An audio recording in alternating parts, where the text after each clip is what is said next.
You to Julia for coming down here. I first met Julia at the Mississippi Book Festival a few years ago. And over that weekend, I had the privilege of taking her and a few other writers out to dinner at the Mayflower in Jackson, which you might have heard of.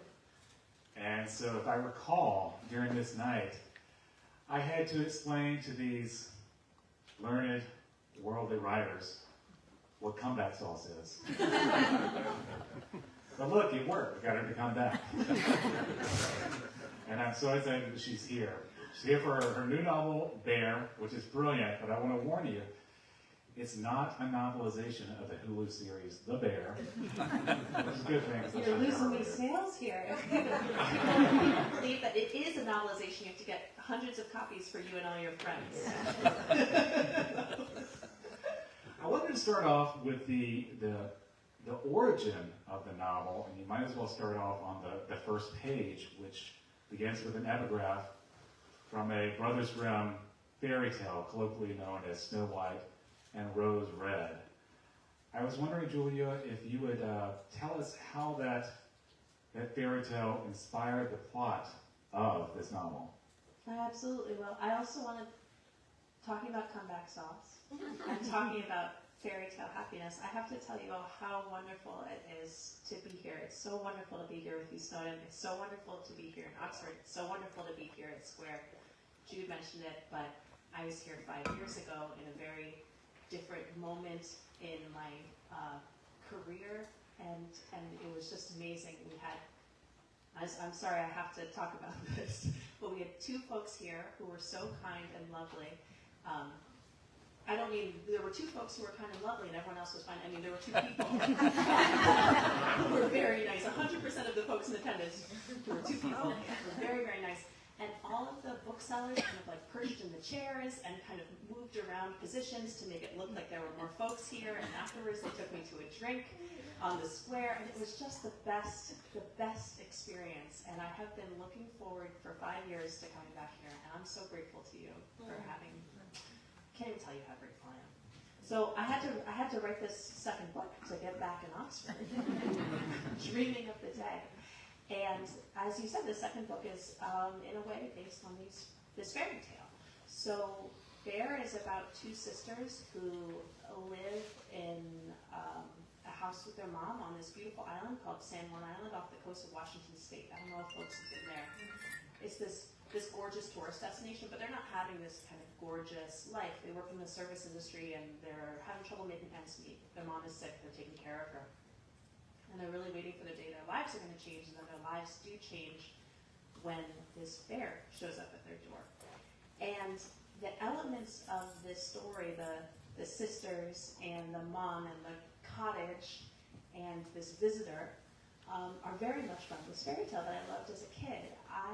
The fairy tale, Snow White and Rose Red, is about two sisters who live in a cottage in the woods with their mom, and this bear comes, and because it's a fairy tale, the bear is enchanted, and he talks, and he sleeps on their floor every night in their home with them, and they roll around with him, and they put their hands in his fur, and when I was a kid reading this, I thought, what is happening here? It was very, disturbing, I think. It was strange and exciting and compelling, and it didn't make sense to me, and I didn't understand what these girls were doing with this bear. At the end of the fairy tale, the bear is sort of disenchanted. The enchantment is broken, and then he turns out to be a prince in disguise. One of the sisters marries him, the other one marries his brother. It was very weird. It was a weird story. And its weirdness got its claws in me and stayed forever. After years and years, when I was a kid, I would try to rewrite it. And then I went on to try to write other things. And then in 2021, after I'd had a challenging time or two, I don't know if anyone else had a tough 2021. I had a tough one. I thought, well, I don't know how to write. I don't know how to make a story that other people like. I had another manuscript that I had to put in a drawer, and I thought my instincts, I don't know how to test them in the world, so I just want to do what I love see how that goes. And this story for me, this fairy tale, was one of the stories that had made me love reading and love writing. And I thought, I'm going to try to write this crazy story about these girls in this house with this bear and see what happens. And if nobody loves it, then nobody loves it. But then I got to come back to Oxford with that story.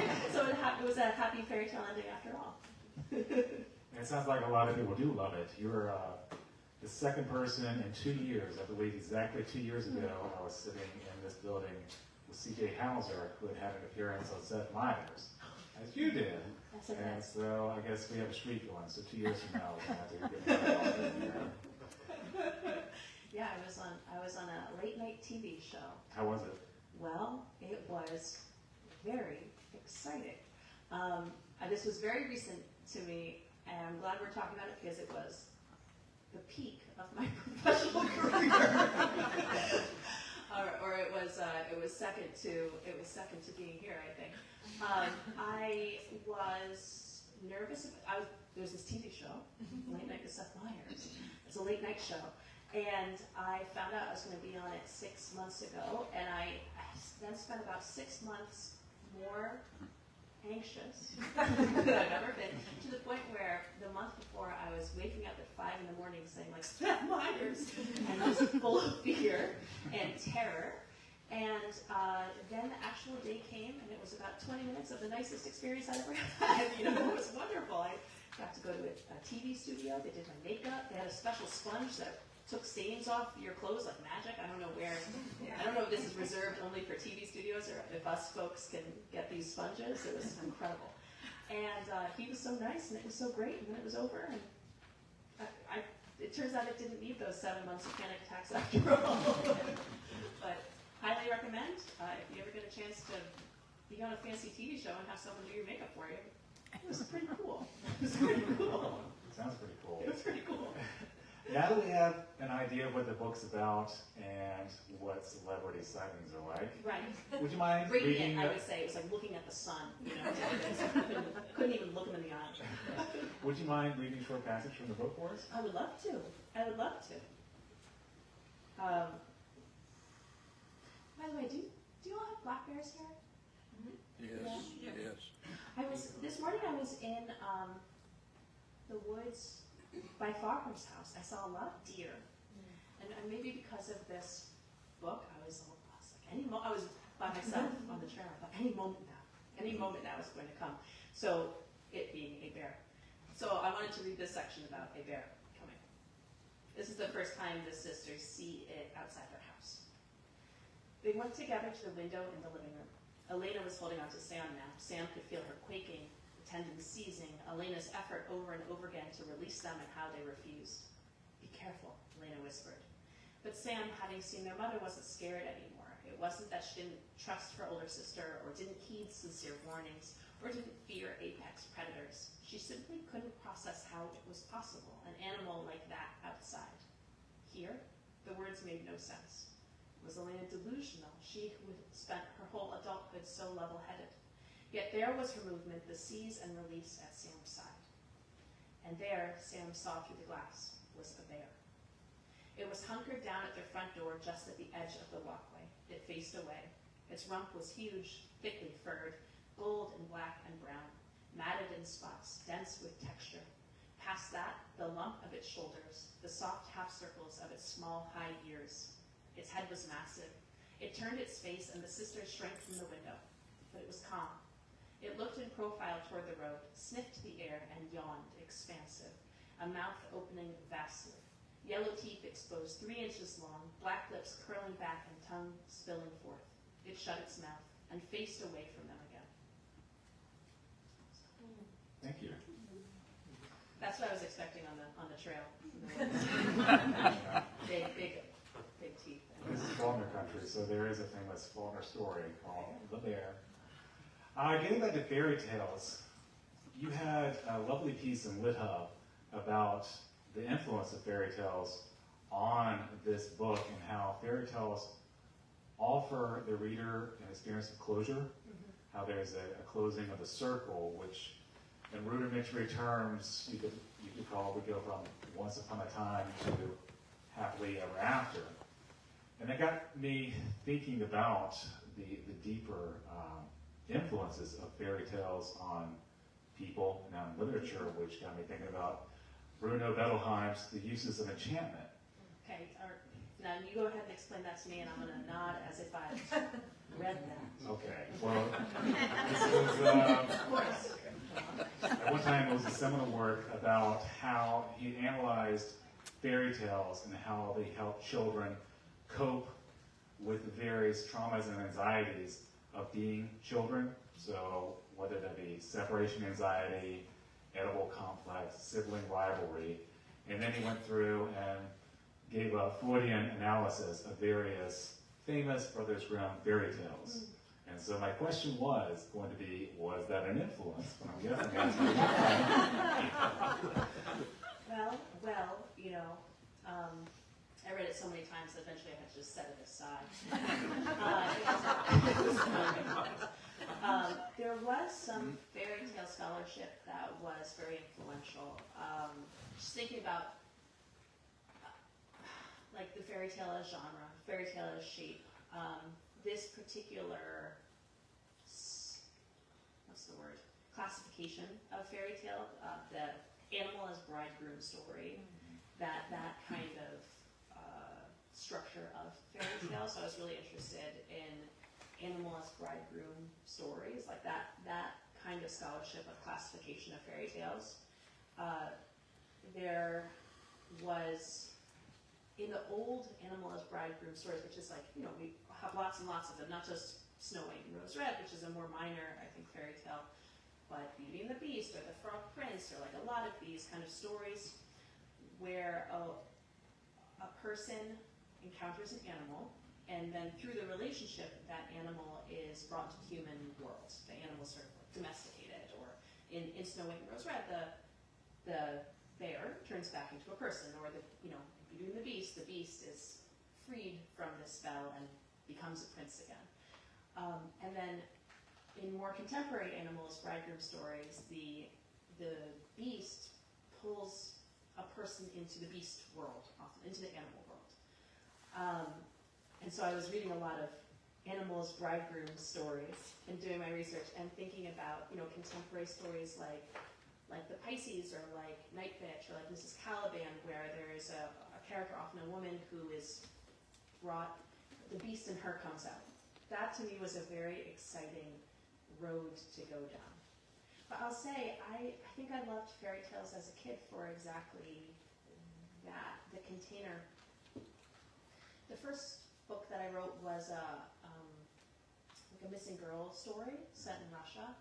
And I always loved as a kid, and still love now, kind of like Law and Order SVU style, or like, you know, tabloid story of, we see this in true crime, story of the missing girl, which in fact or fiction was a container for free-floating fear, which like became a way to funnel my own fears or kind of threat or danger or the existence of darkness in my life into this container that could hold it and had a certain shape. And I think fairy tales were that way too. There's darkness when you're a kid, a lot of things that you don't control, a lot of anger or grief, or just, what's it, being alive is complicated. And the shape of a fairy tale, or the familiarity of a fairy tale, could hold that darkness for you and make it into something you could, you know, dive into and then close the book and feel all right again. Yeah. I was thinking about, whenever I think about good fiction, I consider it to be a balance, a delicate balance between action and reaction, between narrative and interiority. So you have something happen and the character thinks about what happened, or a character thinks about what they want to do and then they do it. And the plot of this book is an ingenious move, I feel, that you have the plot of the bear that adds a lot of juicy suspense and a threat of violence. But it really serves as a sort of ballast for what in actuality is a deeply interior, deeply felt character study. how did you go about creating that balance between this beautiful character study and this suspenseful plot with a bear that could eat you? I think that my tendency is toward character study. And I think I'm always trying to go against the grain of that as a writer, because my great pleasure in reading, what I hook onto as a reader, is that suspenseful action. So I'm always trying to, in this book, I was like, I'm going to make this as high drama as possible. There's going to be this ferocious beast, and it keeps getting closer and closer to them, and they're going up to it, and this is not a spoiler, like it is approaching, and they are interacting with it, and the threat is growing, and I wanted to make it as externalized as possible, to make the action as externalized as possible. And it turned out that that this is as externalized as possible, which is to say that we are in our main character's head a good bit of the time. We have a lot of her reactions. And that is the way I know of moving the action along. And yeah, whenever, as I try to lean into the external, the internal grows alongside it. I guess they're always coupled. Do you find that in your writing? They're always kind of, when you have more of one, you have more of the other. We're talking about the suspense plot and the interior plot? Exactly right. Of course, yes. I think it's a balance, and every book dictates its own balance. It doesn't have to be 50-50. And so the juicier the external plot allows you more time to spend with the interiority of the character. I kind of think of it as someone else thought of it as depositing the bank. So the more bear stuff, that allows you to deposit more money into the bank. The more time that you spend inside a character's head, you're pulling that money out. And the ultimate goal is to have a bank account of zero at the end of the novel.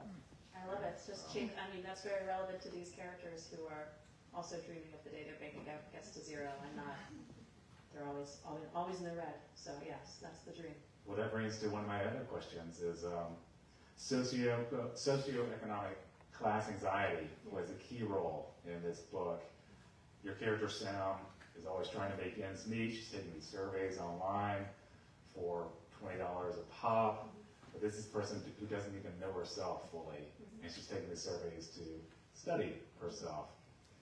How did you go about studying those anxieties of class without coming across heavy-handed or preachy?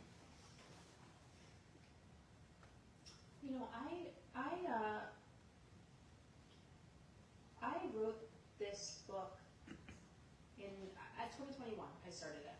In 2020, I had.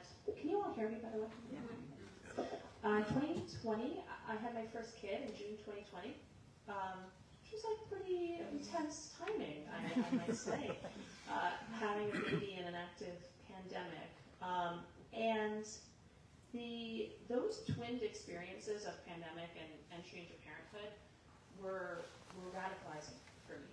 I had opinions before, or beliefs before, about how the world worked, or about how society worked, about how my country worked.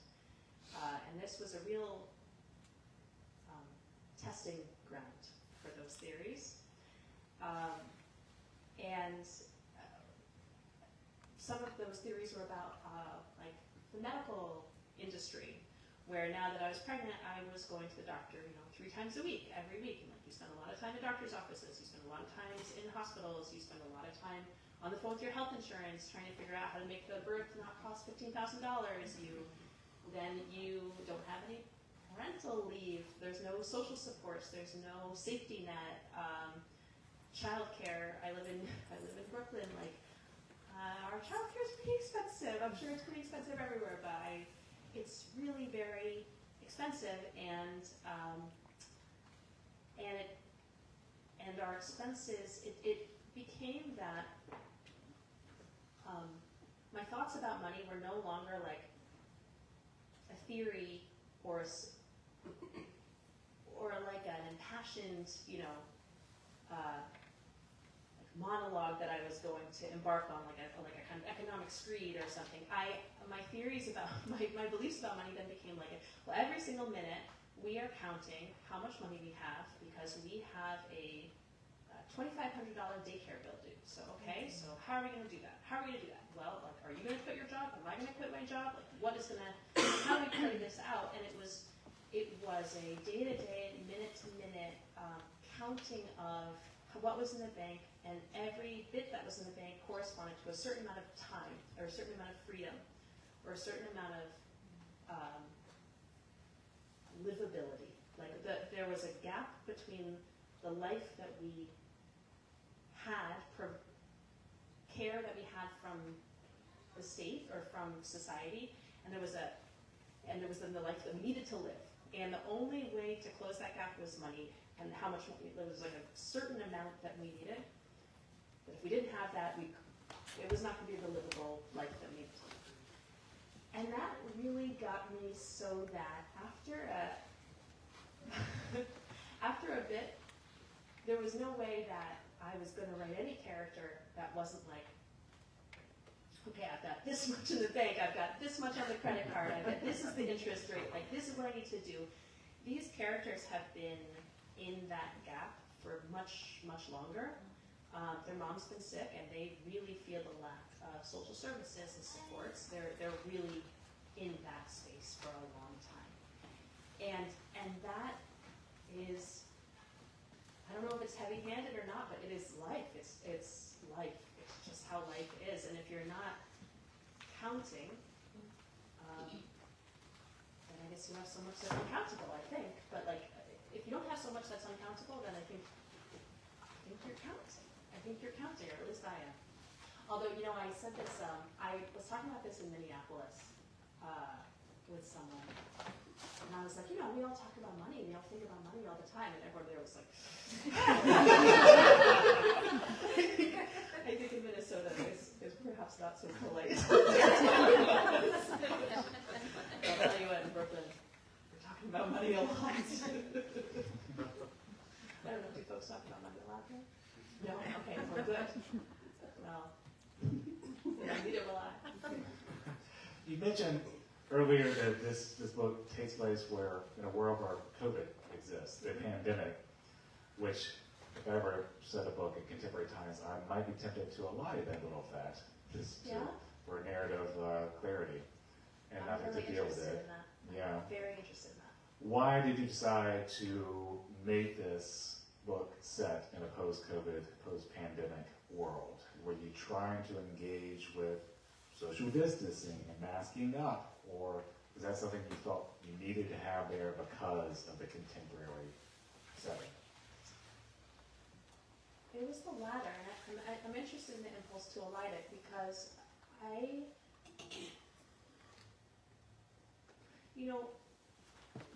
these characters they're living in a tourist economy, and they had a prolonged experience where the bottom dropped out of their economy.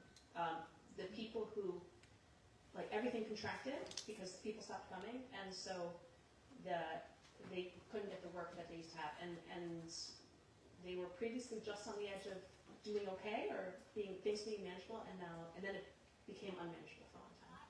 Their mom is sick with a lung disease, and so the fear of her well-being has been really big for them. And who they are like the have-nots in a society of haves. They live in this place where people have their second home or third home or fourth home, and celebrities and tech billionaires are coming there to take a load off, and they're the people who are like clearing those people's dishes, or that has been a sorry. Those are all conditions, I think contemporary conditions that have been, I don't think the existence of the pandemic can be elided from those. But the state of where they're at today was shaped by what they've been through. And the pandemic being one of many things that they've been through. And it was hard for me to imagine writing them today without having what came before. That said, this book is not like, it's not a pandemic book like, you know, they're thinking about double masking and like sanitizing their groceries, or, you know, it's in the background for them, as many things are in the background for them, but it's a background experience for them. I have to say, for myself, when the pandemic started, when lockdown started, we kind of told ourselves, like, at least in my household, we were like, oh, it's going to be a crazy 2 weeks, like maybe 3 weeks. This has never happened before. This is so crazy, but we're going to flatten that curve and be out of here in no time. And then it just kept going and going and going. And then I was in my house for months with a newborn that I was terrified of people touching. Like my parents couldn't feed our baby, or no one, we were so alone. And I kept thinking, like, any minute now, we're going to get back to our normal lives. We're just going to wake up and everything's going to be like it was. And like, I'm sure you felt this. We met in fall 2019. Like, our job, the public part of our jobs just stopped. Everything, all of a sudden, my calendar was clear because my job was over. It was over. And I didn't know how to write anymore because I was living in an unrecognizable hellscape. and I was like, any minute now, it'll all come back. And it didn't. And then after a while, I realized it wasn't going to. And I wish there was a moment where I thought, like, oh, I can alive this from my own life. You know, like in my own life, this is just going to be a blip, and it'll be over. It'll be this weird thing that we all just went through.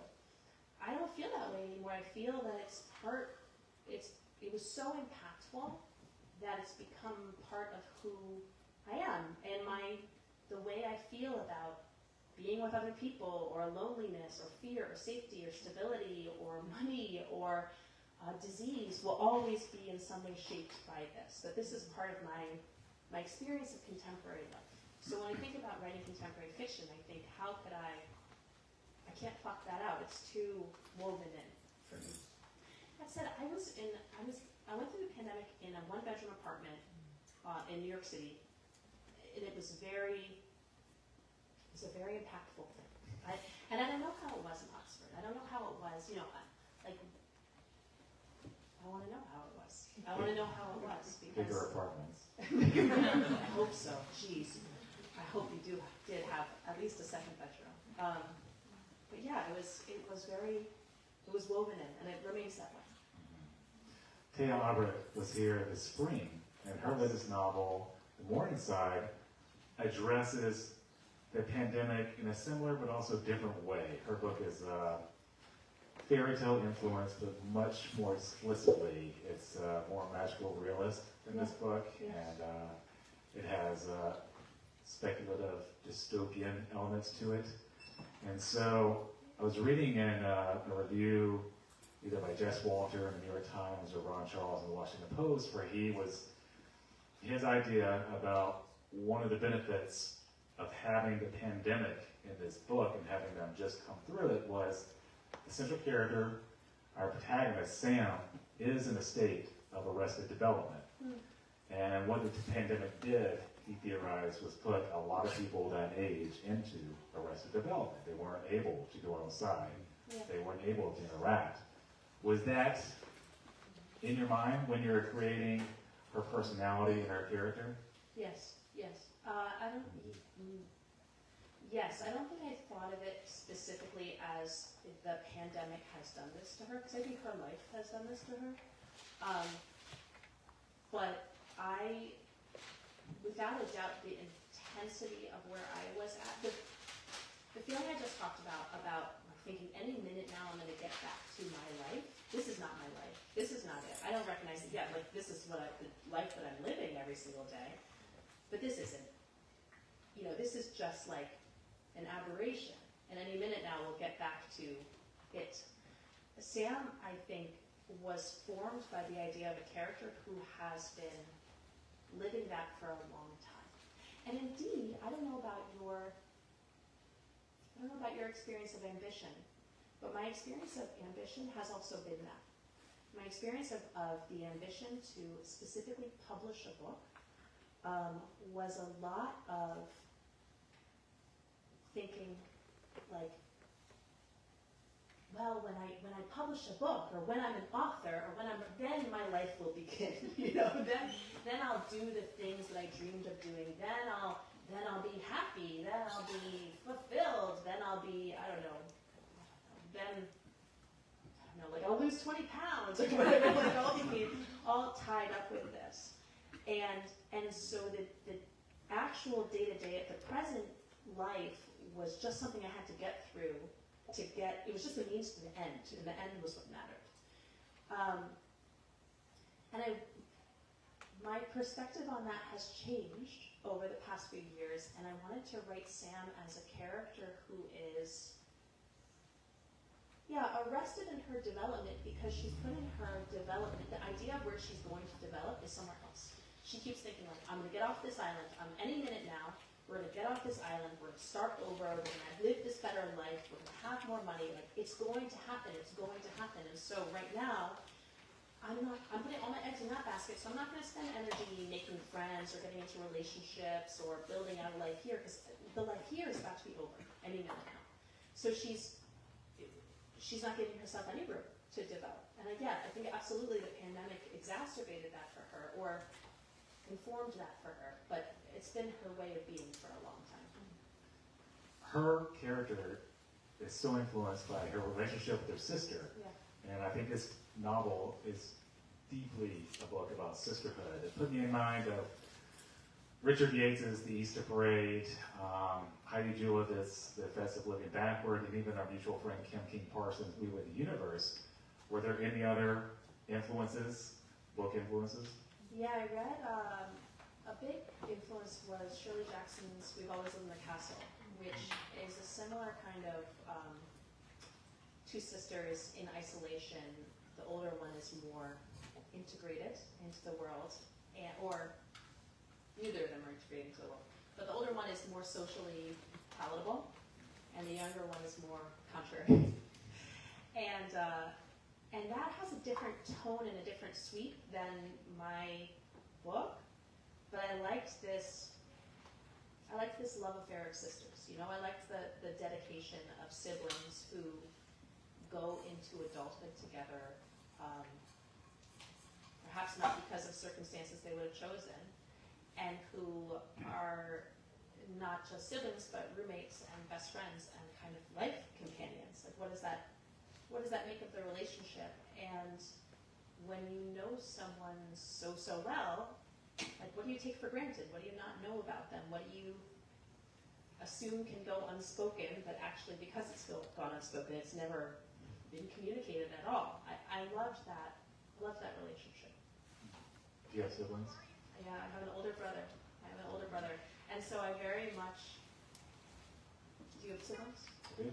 Brother and sister. Yeah? Where are you in the birth order? First.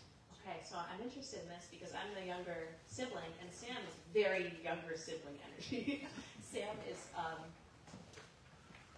extremely admiring of her older sibling and wishing to follow her example in all things, and it puts a lot of pressure. On the first to be that way. I think so. Well, let's get back to bears, and then I'll open up for questions from the audience. Bears have a rich literary history, from Faulkner's Bear to pretty much any John Irving book, to a little film called Cocaine Bear. And the way you use it in this book is a really elegant literary device. It serves as sort of a built-in machine for readers to project their own interpretations of what this bear represents, what this bear is a symbol of. The bear is ultimately a cipher, I believe, for whatever you, the reader, want to bring to it. There are times when I thought it represented toxic masculinity. There were other times where I thought it represented late-stage American capitalism. Meanwhile, the bear is just like eating and scratching and taking pumps on their sidewalk and things like that. Yeah, Exactly. Totally. Yeah. What did the bear mean to you? Well, I liked the bear for exactly that.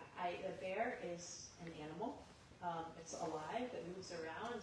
It lives in the animal world. It follows animal impulses.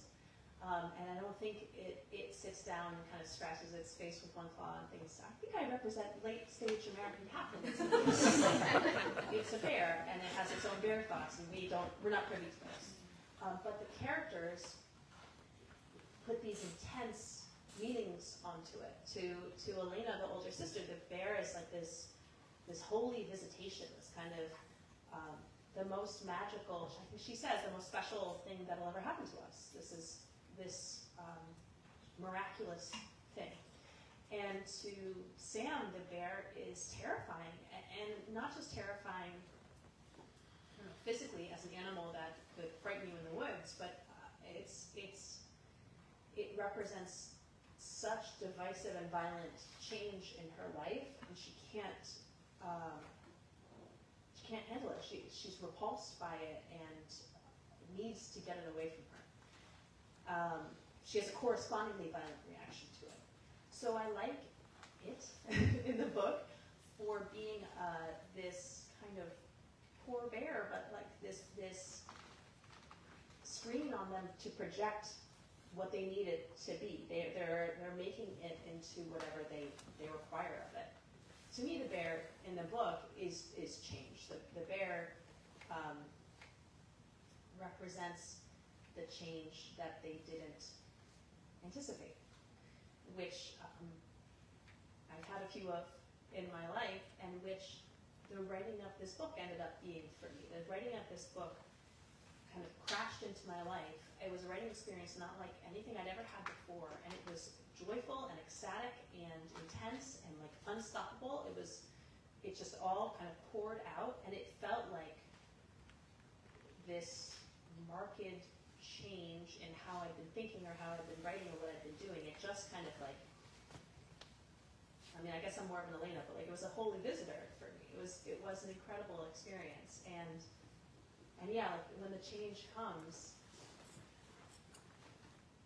you can welcome it or you can be scared of it, but it's coming, whether you like it or not. Any questions from the audience?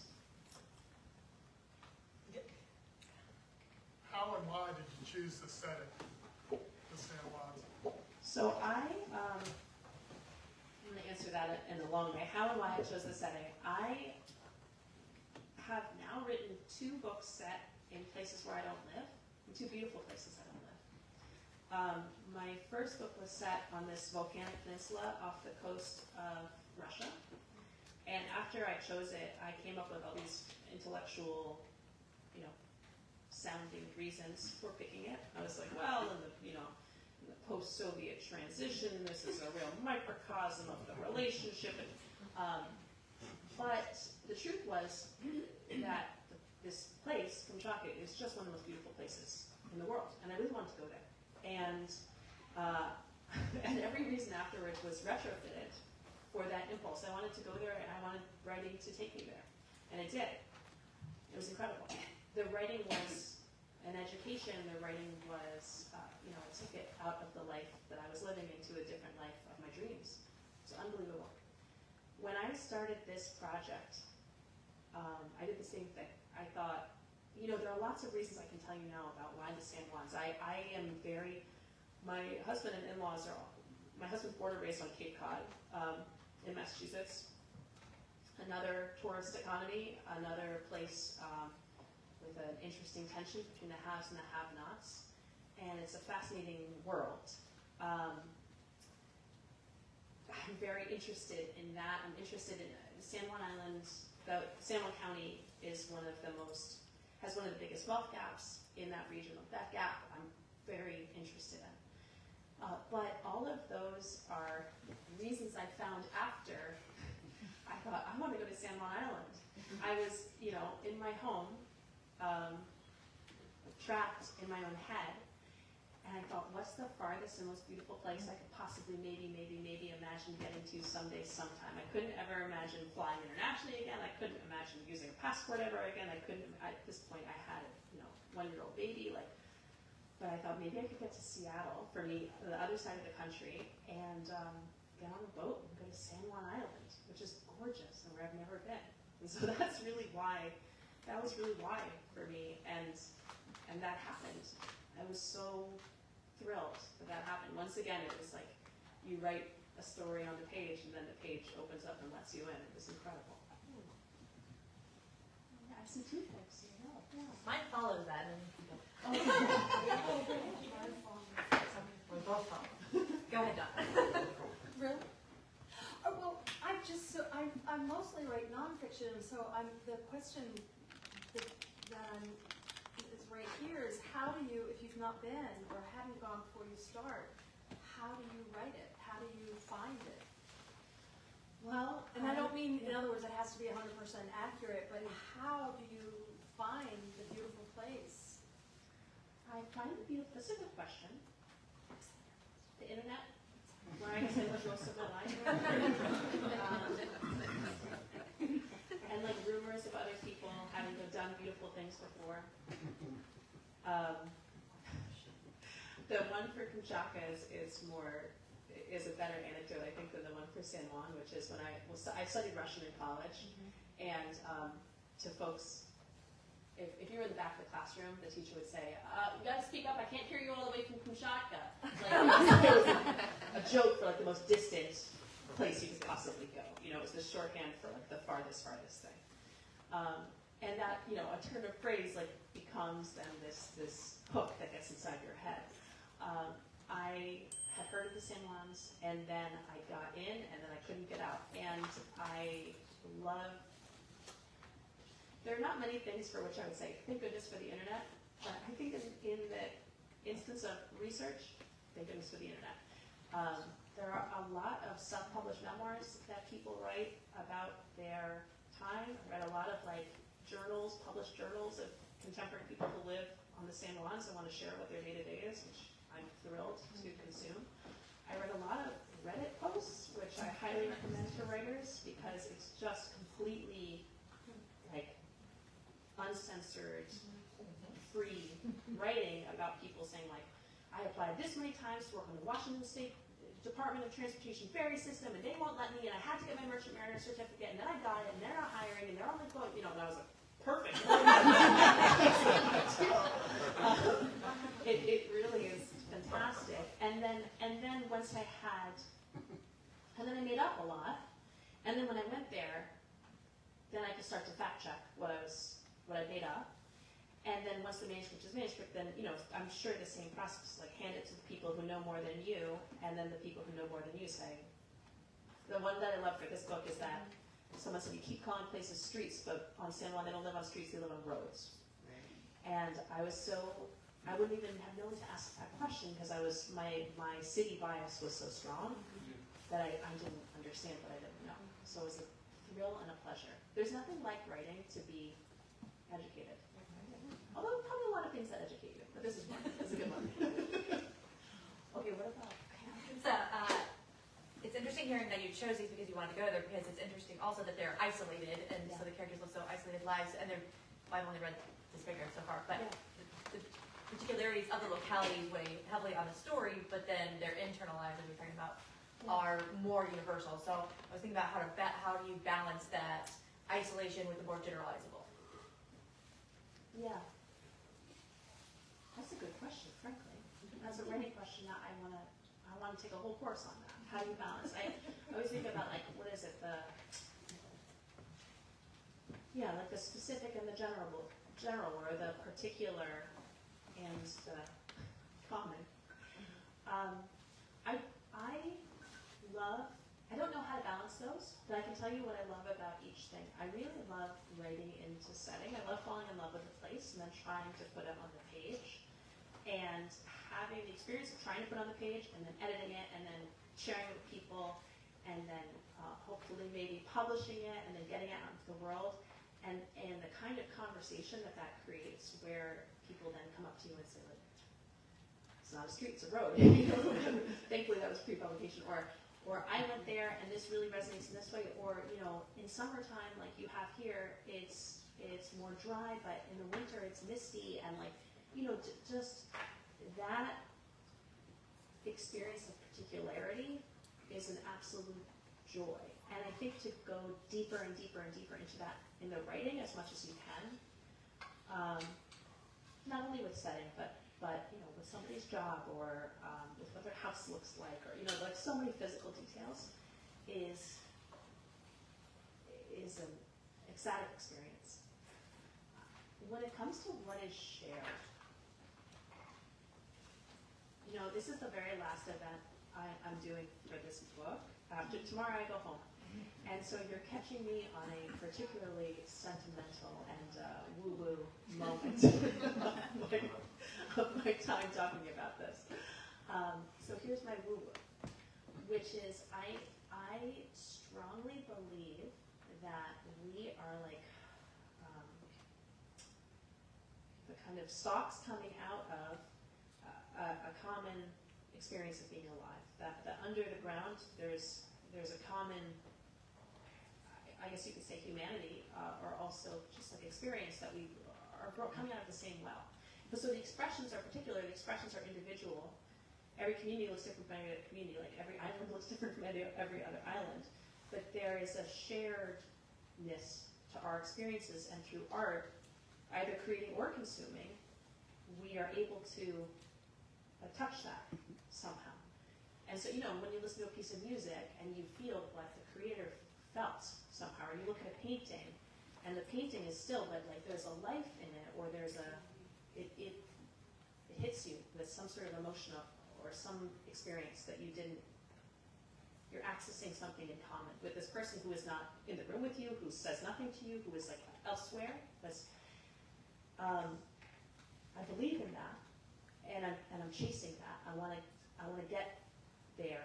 I want to try to find access to that. And so when I write, I'm writing out of that faith or that belief that that there's something common there that I can access or that we can access, and I'm trying to, in a character, get to that. Sam, this main character, is having her particular experience, but her feelings of loyalty or love or embitterment or anger or grief for the life that she wants to have had, I think that is shared. I think all of us have that.